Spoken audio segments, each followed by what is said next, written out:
Povo de Deus, Pai do Senhor Jesus Cristo, sejam todos bem-vindos ao nosso canal aqui no YouTube. Sou Jofran Moraes com você, dando continuidade ao nosso assunto enfermidades da alma.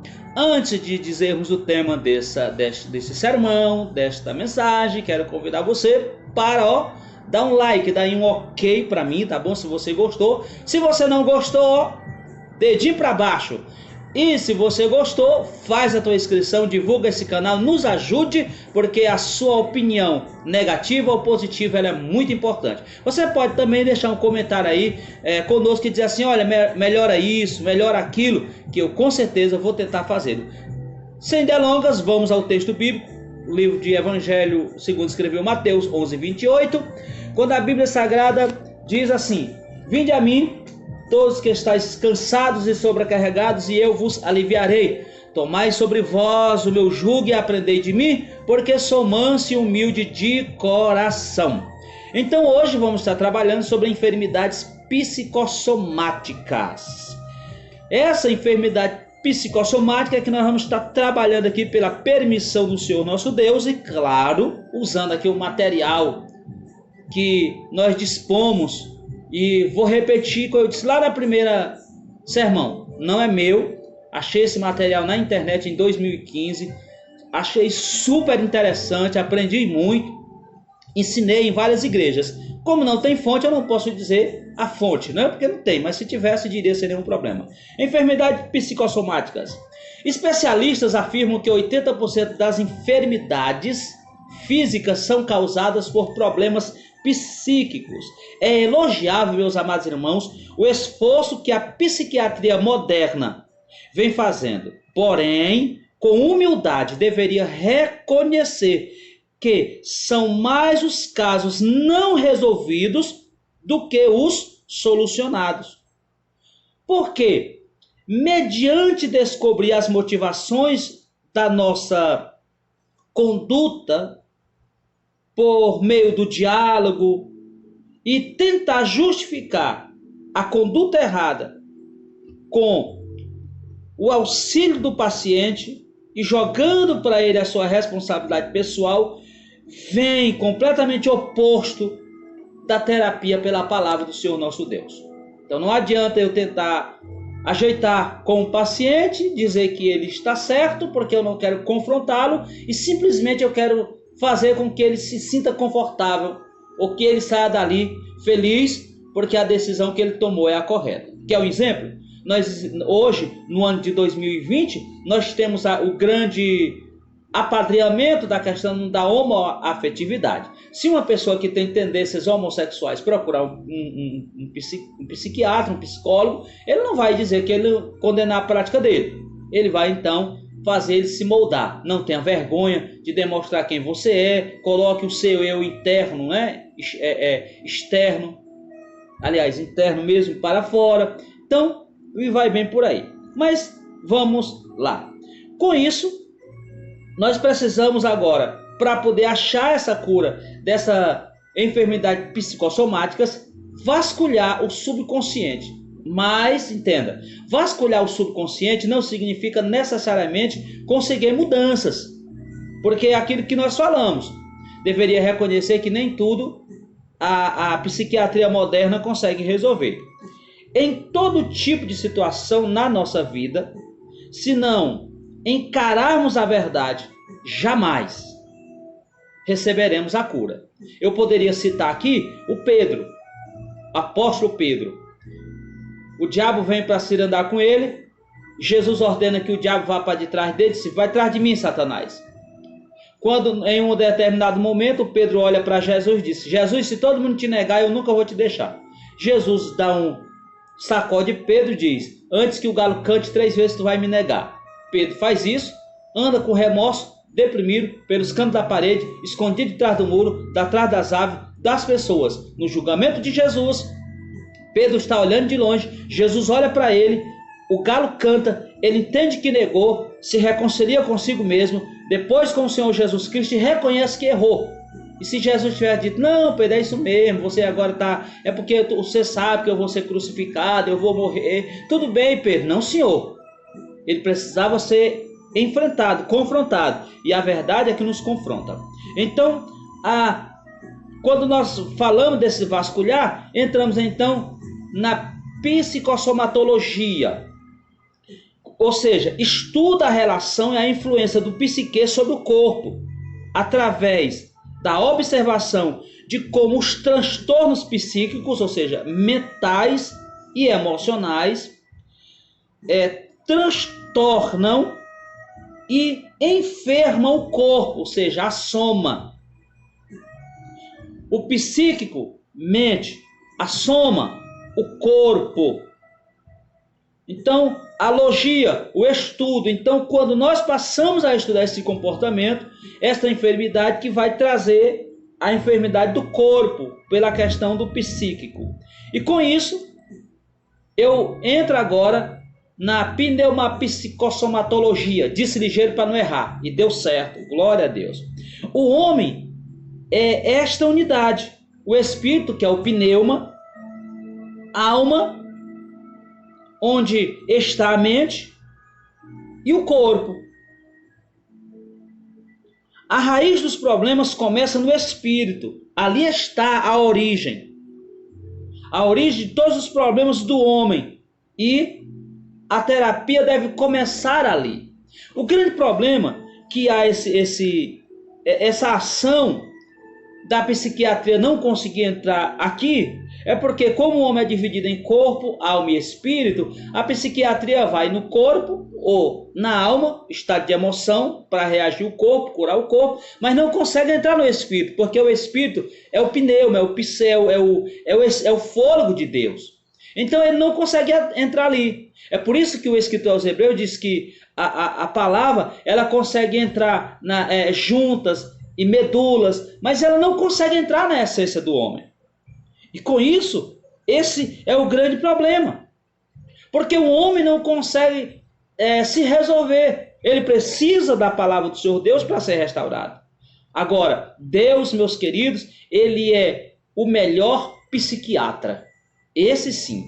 Ele nos conhece, pois ele nos criou. E como médico cirurgião, sabe onde o seu bisturi deve cortar para arrancar as nossas doenças e nos curar. É o nosso Deus que vai fazer essa análise, é esse psiquiatra que vai agir. E como é que Deus vai agir na minha e na sua vida? É muito simples, não tem segredo, não tem mistérios. Palavra, evangelho. Você sabe o que quer dizer evangelho? Boas novas. Evangelho são boas novas. Agora, boas novas para quem? Para quem sofre, para quem está padecendo, para quem está necessitando. A Bíblia Sagrada nos diz no livro de Isaías, no capítulo de número 61, dos versículos 1 a 3, exatamente assim. Escute bem.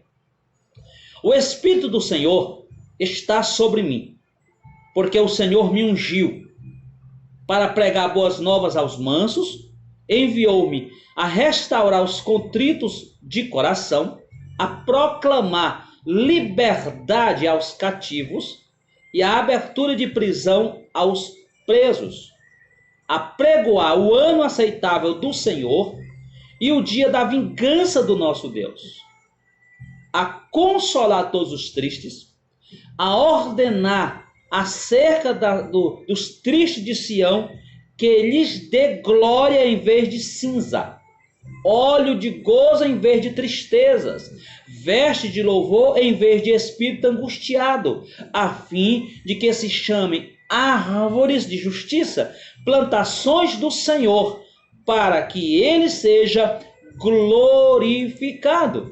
Mas também, vamos agora para o outro texto, que vai lá agora no livro de Lucas, capítulo 4, e versículo 17 até o 21.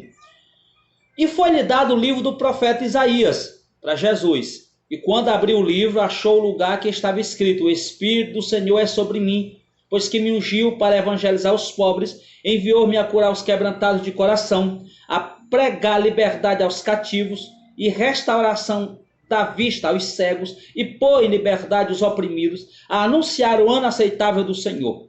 E cerrando o livro, tornou-o a dar ao ministro, assentou-se. E os olhos de todos da sinagoga estavam fitos nele.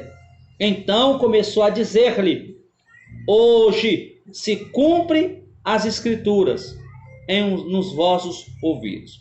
Quando o Senhor Jesus estava falando sobre isso aqui, ele estava exatamente trazendo agora sobre essas pessoas a cura, porque diz que o Espírito do Senhor está sobre mim, o Evangelho, a boa notícia, as boas novas. E quando nós observamos esses dois textos, nós vamos encontrar alguns elementos aqui. E quais são esses elementos?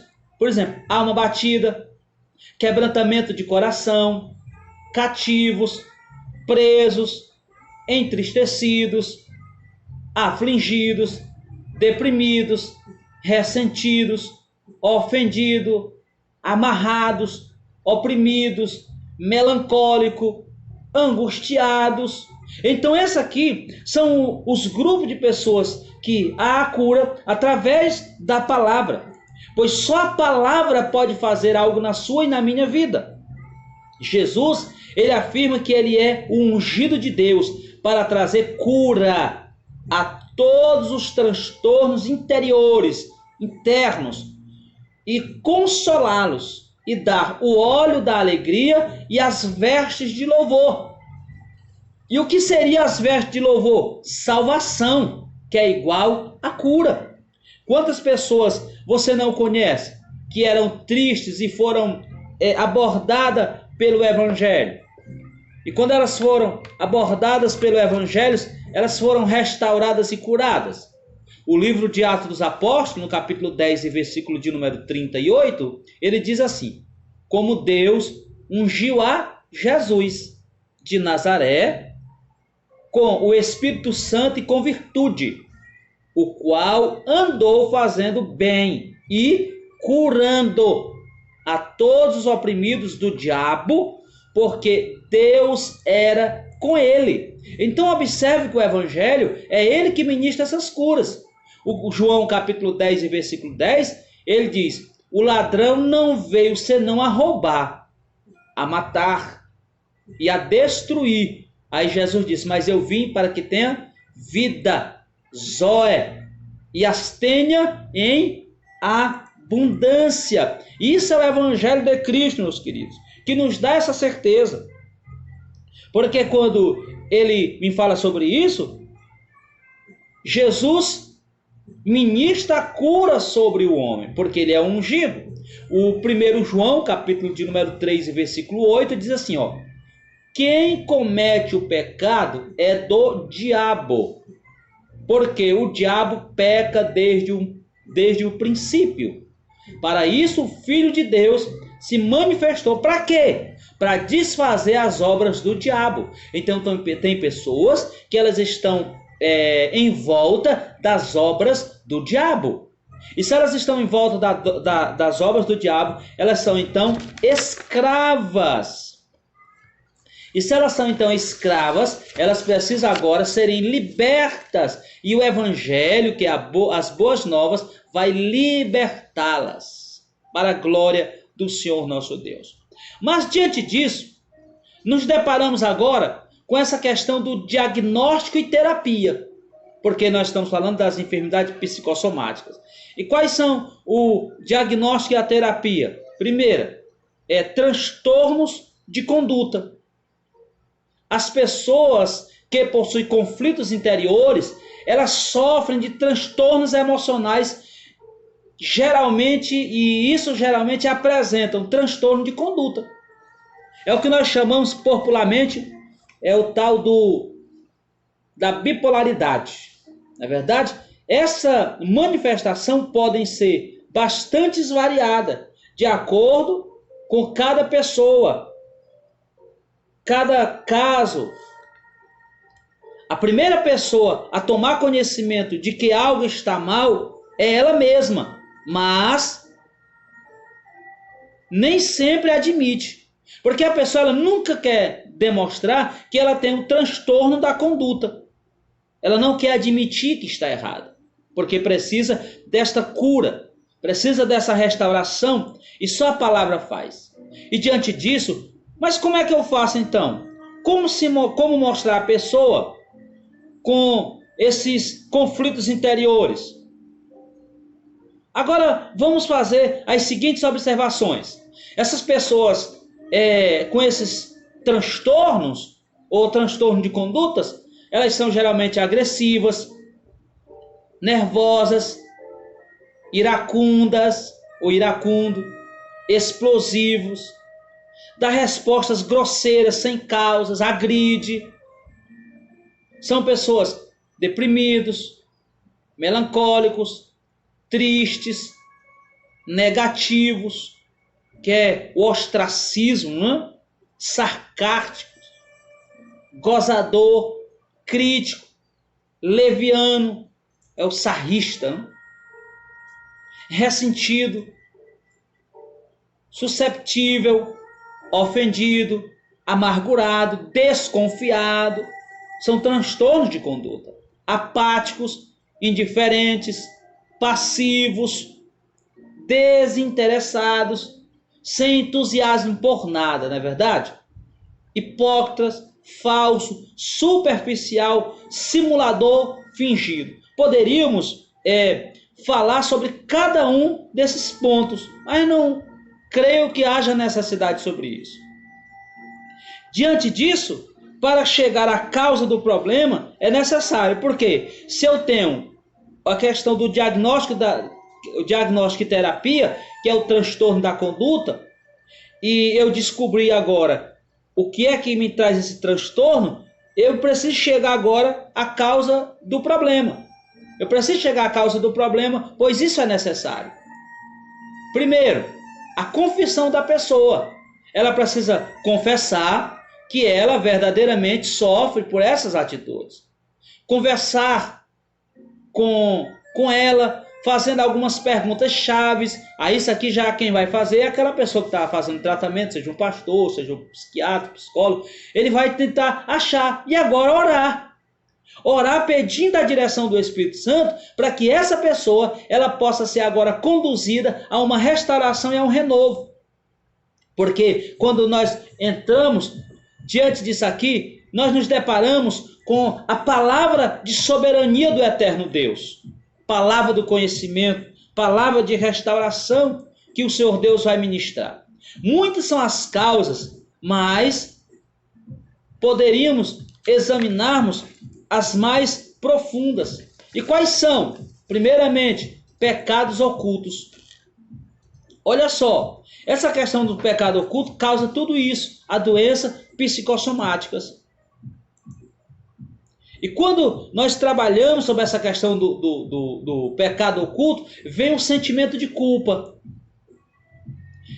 Todo pecado, ele fere o homem no seu interior. Ou seja, é uma autodestruição. O pecado, ele atenta contra a imagem de Deus e em nós. E destrói o que há mais íntimo na minha e na sua vida, que é a intimidade com o Senhor nosso Deus. E ofende a nossa consciência moral. Então veja como isso é grave. Esse sentimento é aumentado quando atenta diretamente contra uma outra pessoa, porque você está errando, pecando contra uma outra pessoa. E de repente se vê aumentado através do conhecimento das leis de Deus, porque você conhece a palavra, tem um pecado oculto, você então sabe que está errado, não tem coragem de confessar e começa a se matar internamente. Veja como Deus é maravilhoso. O pecado oculto não é de Deus, mas das pessoas envolvidas. Porque o Senhor Deus vem agora nos trazer a restauração. Vem agora nos renovar a alma. Esses sentimento ou pecados ocultos é muito grave. Não é verdade?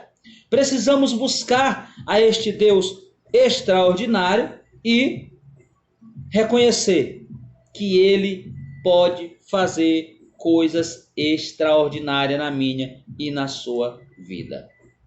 Então, quando nós observamos e entramos aqui, entendemos que o pecado oculto não é de Deus, até porque Deus não peca, mas é do homem. A psicologia moderna explica que justificar o seu comportamento, isso não satisfaz o seu interior. Você sabe que é culpado e isso não satisfaz o engano do coração. E com isso, nós adentramos agora a questão dos caminhos errados. Entramos nessa questão dos nossos caminhos errados. Porque o Senhor nos capacita a confessar os nossos erros, pedir perdão, perdoar. Quando pecamos, somos permitidos a reconhecer o nosso erro e então imediatamente buscar a restauração e o renovo para a glória de Deus, porque existem os caminhos errados. E quais são os caminhos errados? Ocultar o pecado. Ocultar o pecado é o que tem feito muitos desde a infância. Provérbios 28:13 diz assim: o que encobre as suas transgressões nunca prosperará, mas o que as confessa e as deixa, a Bíblia diz que alcança misericórdia. Então não pode encobrir o seu pecado. Encobre de quem? De Deus? De Deus você não pode encobrir. Deus sabe todas as coisas. Deus, irmão, Ele conhece a mim e a você. Agora, eu vou encobrir dos meus semelhantes. Isso produz transtornos físicos e espirituais. O Salmo 32, versículo 3 diz assim, ó: quando eu guardei silêncio, envelheceram os meus ossos pelo meu bramido em todo dia. Então era o salmista aqui determinando que quando ele guardou o seu pecado, ele passou a viver mal. E muitos assim o fizeram. Adão, Eva, Caim, Acã, Davi, Ananias, Safira, foram pessoas que esconderam seus pecados e não foi bom para essas pessoas. E com isso, nesses caminhos errados, além de ocultar o pecado, transferir a culpa, que aqui é mais grave ainda. Achamos sempre um bode expiatório. Para quê? Para colocar a culpa do nosso mau procedimento. Alguém para levar a nossa culpa. Exemplo, Adão fez o quê? Culpou Eva. Ah, não, mas foi a Eva que comeu o fruto, mas foi porque Adão se ausentou. Adão foi irresponsável no seu papel. Então culpamos os outros pelos nossos erros e por fim culpamos a Deus. Foi que Adão disse: a mulher que tu me destes. O que ele está dizendo? Foi o Senhor, Deus, porque foi o Senhor que me deu a mulher. E aí vem uma outra questão nos caminhos errados: justificar o pecado. Como é que se justifica o pecado? Olha, por meio de grandes explicações sobre as circunstâncias, os fatores que influíram, querendo, foi inevitável, por causas alheias à nossa vontade. Um claro exemplo disso é o de Saul. Ele disse: sentir-me constrangido, fui obrigado, forçado pelas circunstâncias. Quando você vai lá 1 Samuel, capítulo 3, versículo 8, e até o versículo 14, depois o 1 Samuel, capítulo 15, você vai entender isso aqui. Por exemplo, quando Deus ordenou a Saul que ele fosse, invadisse o reino, matasse todo mundo, o rei, as crianças, matasse os animais, Saul poupou o rei e poupou também os animais. Depois tentou justificar que aquilo que ele tinha feito era para poder fazer sacrifício. Ou seja, tentamos justificar o nosso erro. E aí vem tentar racionalizar o pecado. Freud, o pai da psicanálise, ele disse que o sentimento de culpa é causado pela religião. Muitos eliminaram a religião e seus conflitos. E aí que está o problema. Tento culpar a religião pelos meus erros. Aumentar, ou seja, não considero o pecado como algo existente, mas sim causado pela religião que restringe certas condutas. Ou seja, quando Freud estava dizendo isso, não, você está pecando por culpa da religião, porque a religião está dizendo para você que você não pode. Não é a religião, é a palavra. A palavra me dá nortes. Estas são respostas que não satisfazem o homem, pois lá no seu íntimo ele sabe que é culpado.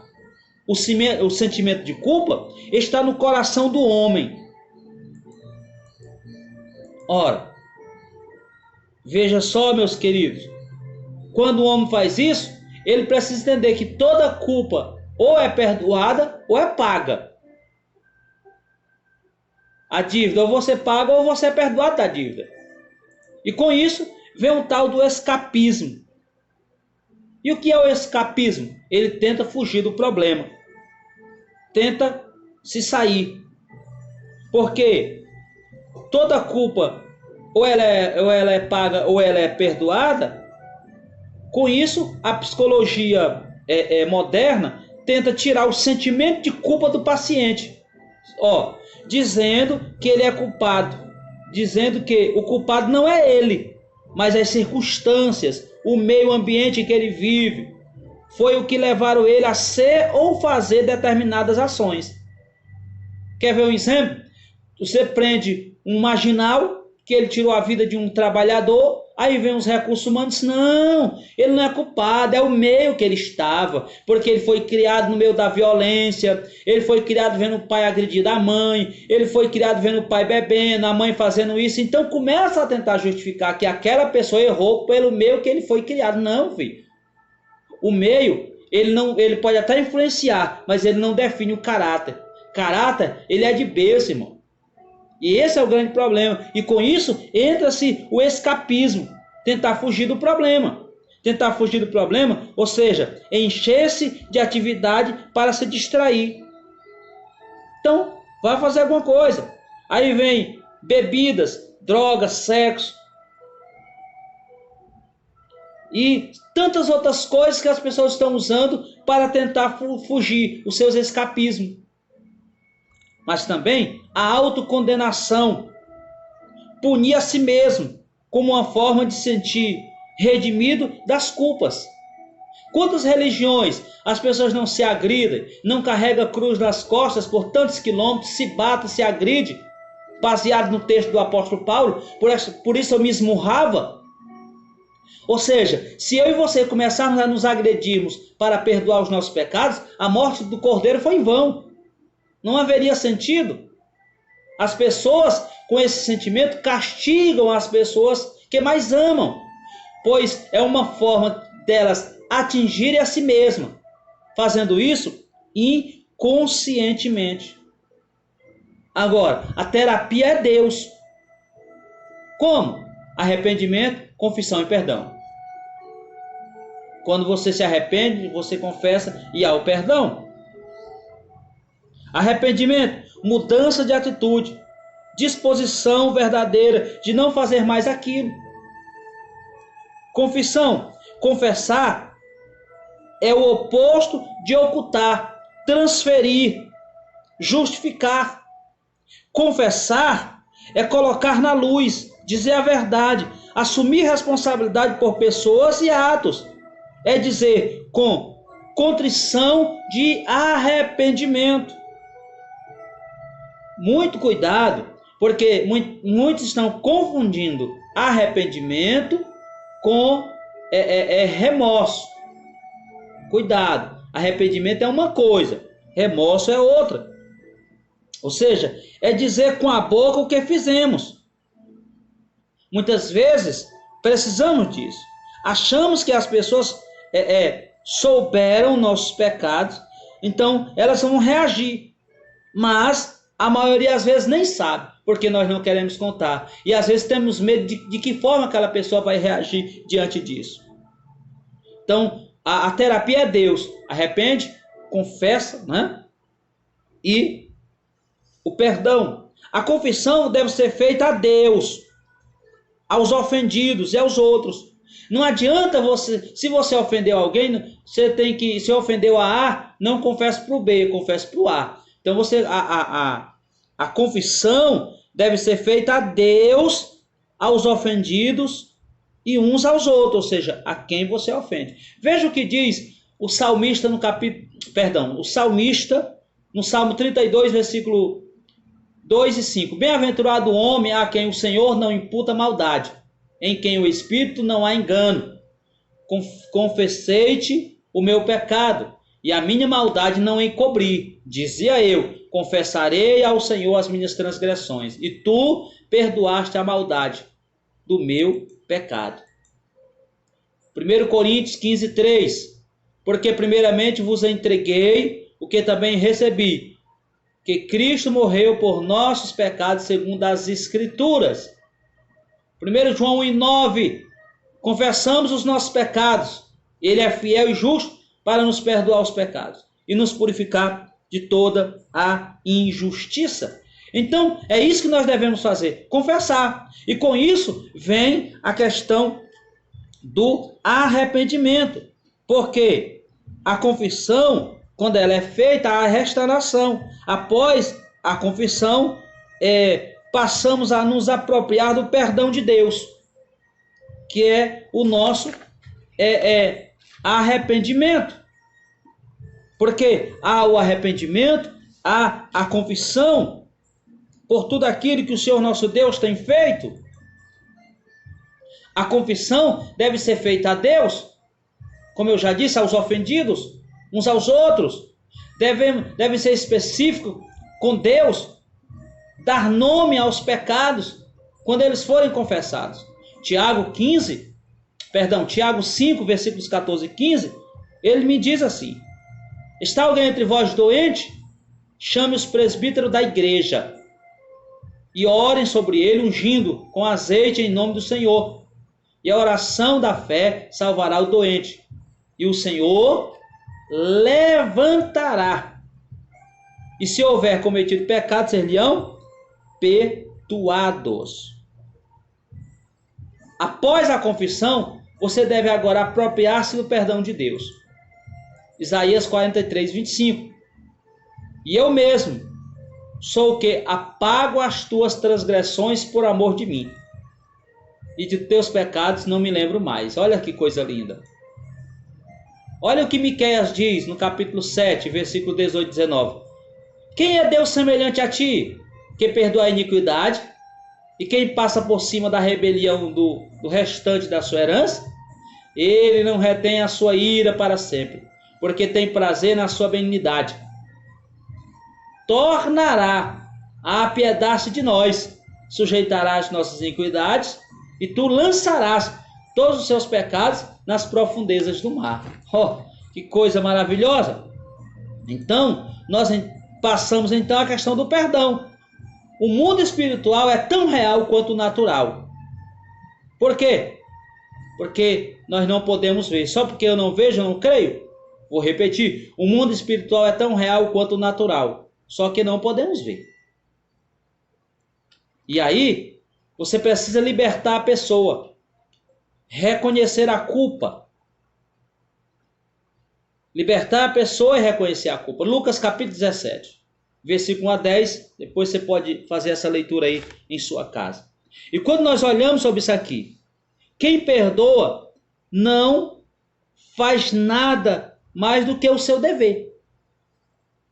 Quem pede perdão não faz nada mais do que o seu dever. Então, tanto eu tenho o dever de perdoar, como de pedir perdão.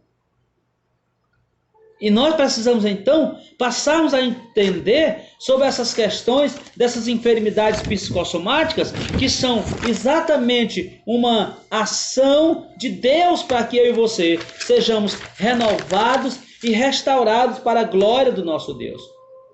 Porque quando você entende tudo isso, você compreende que precisa pedir perdão, que precisa perdoar, que precisa mudar, que precisa confessar, a tua vida vai ser diferente.